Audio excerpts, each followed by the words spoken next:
বিএনপির সাবেক মহাসচিব লেফটেন্যান্ট কর্নেল আবু সালেহ মোহাম্মদ মোস্তাফিজুর রহমান রণ থেকে জন নামক একটি বই লিখেছেন। সেই বইয়ে তিনি জিয়াউর রহমান সম্পর্কে নানা স্মৃতিচারণ করেছেন। সেই স্মৃতিচারণের তৃতীয় অংশ থাকছে আজকে আমাদের এই আয়োজনে। এই বইয়ের বাকি অংশগুলো সহ রাজনৈতিক অঙ্গনের নানা ইতিহাস ও তথ্য পেতে আমাদের চ্যানেলটিকে সাবস্ক্রাইব করে বেল বাটনটি প্রেস করে রাখুন। তিনি লিখেন, 1977 সালে জেনারেল জিয়া সাথে রাজনীতি করতে এসে হলো আরেক অভিজ্ঞতা। দিনের বেলা যিনি মিছিল করছেন জিয়ার বিরুদ্ধে, রাতে দেখি তিনি এজেন্সির সাথে দেখা করছেন, টাকা নিচ্ছেন। আমি নিজেও যেহেতু আজ একজন রাজনীতিবিদে পরিণত, তাই আজ নাম বলতে পারবো না, কেননা এই কলঙ্কের ভাগ তো সকল রাজনীতিকেরই। 1977 সালে বাংলাদেশের তৎকালীন প্রধান সামরিক আইন প্রশাসক ও রাষ্ট্রপতি জিয়াউর রহমান সাহেব আমাকে দেশ শাসনে তাকে সাহায্য করার যে আহ্বান জানান, তাতে করে আমার জীবন আবার নতুন গতিপথে ধাবিত হলো। প্রেসিডেন্ট বললেন, আমাকে নিতে হবে স্বরাষ্ট্র মন্ত্রণালয়ের উপদেষ্টার পদে।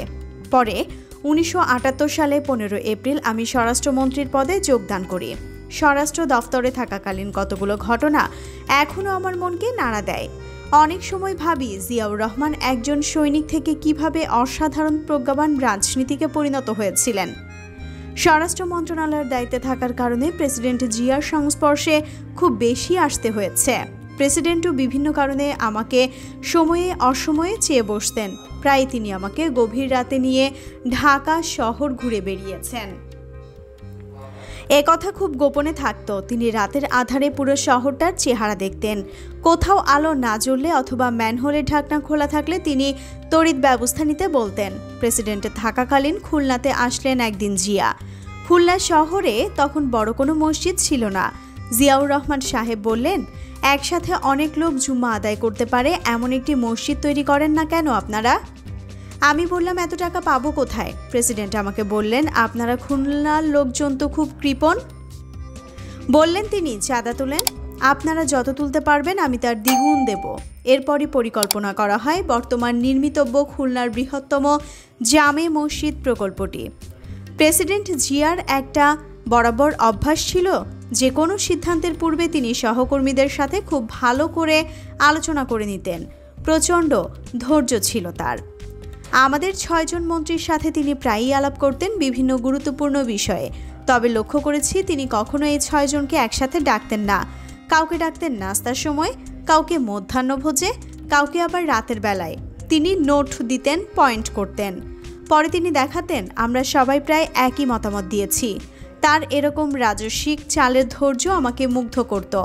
ভেবেছি অনেক দিন একজন রাষ্ট্রনায়কের এমন স্থিরতা ও ধীরতা প্রয়োজন। এরকম ঘটনা আরও বহু দেখেছি। একবার ইরাক ইরান যুদ্ধের সময় অন্যতম মধ্যস্থতাকারী হিসেবে প্রেসিডেন্ট জিয়ার ডাক পড়ল। প্রেসিডেন্টকে দেখলাম BIIS এর থেকে ইরাক ও ইরানের ইতিহাস ও ঐতিহ্যের উপর বিভিন্ন ধরনের বই এনে ছাত্রের মতো লেখাপড়া করছেন এবং নোট নিচ্ছেন। জিয়া সেই সময় একজন মধ্যস্থতাকারী হিসেবে সমগ্র মুসলিম বিশ্বে খুব সুনাম অর্জন করেছিলেন। প্রেসিডেন্টের আদর্শবাদিতা ছিল তুলনাহীন। একটি প্রায় গরিব দেশেরই প্রেসিডেন্ট ছিলেন জিয়া, কিন্তু বৃহৎ শক্তির সামনেও তিনি মেরুদণ্ড সোজা করেই চলেছেন। একদিন প্রেসিডেন্টের সামনে তার অফিস কক্ষে বসে আছি, এমন সময় প্রেসিডেন্ট কার্টারের একটা ফোন আসলো। কার্টার তাকে ফোনে অনেকক্ষণ বোঝালেন ইরানের ব্যাপারে মার্কিন যুক্তরাষ্ট্র একটু কঠোর হতে চায়, নিরাপত্তা পরিষদে বাংলাদেশ যেন কিছু না বলে। উল্লেখ্য, বাংলাদেশ সে সময় নিরাপত্তা পরিষদের সদস্য ছিল। প্রেসিডেন্ট জিয়া একটুও থমকালেন না। তিনি বললেন, আমরা আলাপ করে পরে জানাবো। পরে আমরা জানিয়ে দিলাম বাংলাদেশ ইসলামী ঐক্য সংস্থার একটি দেশ, সুতরাং আমেরিকার সাথে এই ব্যাপারে একমত হওয়া সম্ভব নয়।